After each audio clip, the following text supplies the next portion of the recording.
Well, hello everyone. Thank you so much for joining us for our Hebrew word study today, and pray that you are enjoying these studies. Again, they are quite challenging, and those of you who are following along and participating in my Wednesday study, our Wednesday study where we're in the book of Judges, you'll see that there's kind of a similar plot going on in the book of Judges as what we see today.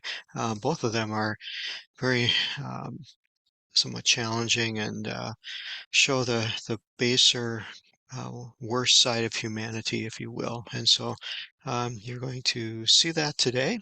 And so as we pick up in Second Samuel chapter 4, remember this is David. The Lord is bringing the kingship and solidifying the kingship underneath him. Saul was has lost his life along with Jonathan. Last week we read about another son, Ishbosheth, that lost his life, was assassinated. And I guess unfortunately we're still in that vein of thought here. So as we go to verse 2, we see that there were two men. They were captains of Saul's troops, and they bring to light that Saul had another son.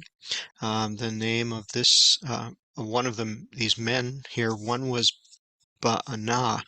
And so again, we know that these names have meanings to them, and we gain a little bit of insight as to the nature of these men.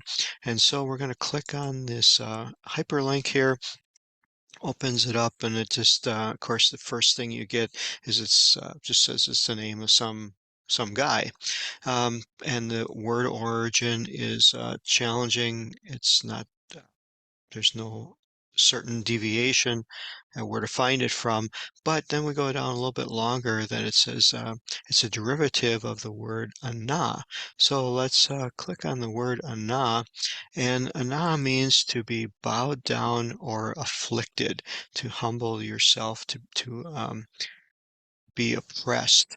And so think of that as we look at this guy who we see will be filling a very dastardly role, that he had some issues going on. He was afflicted in some way that may have led him to choose this station in life.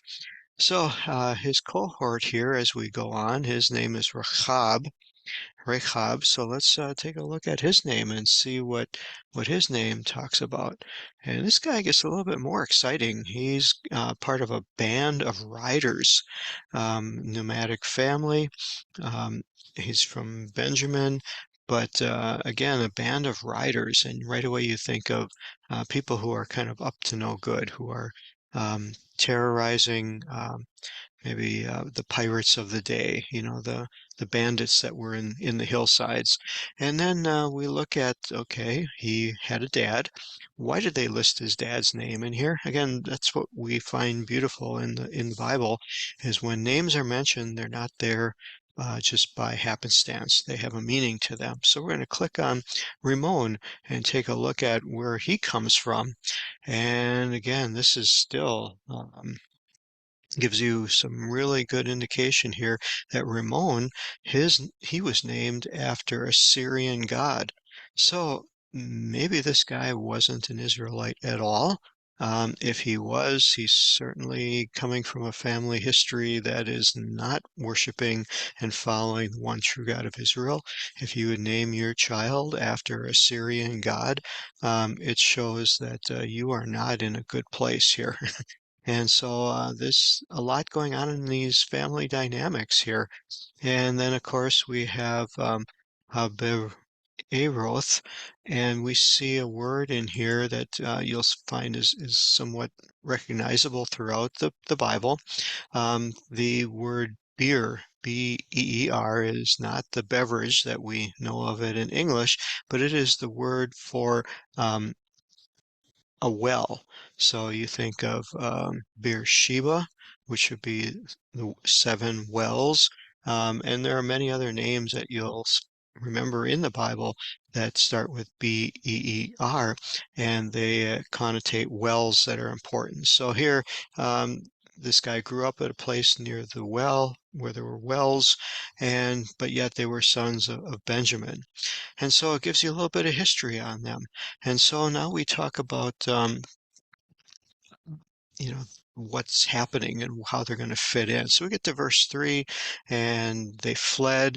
They're from Gittim, which is a derivative of the name Gath, which is where Goliath came from. So they were sojourning. So they're misfits. They're kind of displaced, and they're trying to find their place, and they aligned with Saul and did a lot of his dirty work and were his henchmen. And you can tell that they will have no scruples or no conscience whatsoever. So Jonathan, son, had a son who was lame in his feet, and this happened when he was 5 years old, as we see in verse 4 here, that the news came about Saul and Jonathan dying. His nurse grabbed him and started to run. The nurse fell, and as she fell on him, and he was hurt, and he became lame in his feet, and they called him Mephibosheth. Now, if you remember, last week we talked about Ishbosheth, and again, these names have meaning. And remember, Ishbosheth was a son of shame or a man of shame. And again, we don't know why he got that name. We know he died an untimely death. But here we have a name that's very similar, the Bosheth. So we have to open this up and unpack this here. And we see that his name means a dispeller of shame. So his uncle was named Ishbosheth, which is a man of shame. But when Mephibosheth was born, Jonathan was trying to change the tone of the maybe disgrace that was happening in the family and some of the things that were causing shame in the family. So he names him Mephibosheth. And so they set out, these sons of Rechab and Banan, and came in the heat of the day. Um, and they came to the house of Ishbosheth. And of course, Ishbosheth was the one who was this man of shame. And they came to his house, and he was lying in bed at noon. And they came all the way there as if they were going to come in and talk to him and get wheat, but they stabbed him in the stomach. And again, very, very interesting. You'll find that there have been a number of deaths that took place here just recently that we read about, where they talk about stabbing them in the stomach. And again, it's very, very challenging here to why did they do that? Why did they not go for a quicker departure or a quicker death? Stabbing in the stomach seems like, and it would be a very painful, slow way to have your life end with a lot of pain, rather than to the heart where they would die immediately. So it's kind of interesting. It must have been something culturally that they used. And so they stabbed him in the stomach. These two guys took off. And then in verse 7, it comes back and repeats it again. This is another common thing you'll see in the scriptures that, again, it makes no sense in English. We wouldn't write this way, but you'll find many times where there'll be two accounts of things that occur. First will be somewhat a general account, and then right after it, they'll come back and give you a little bit more detail and from a different perspective.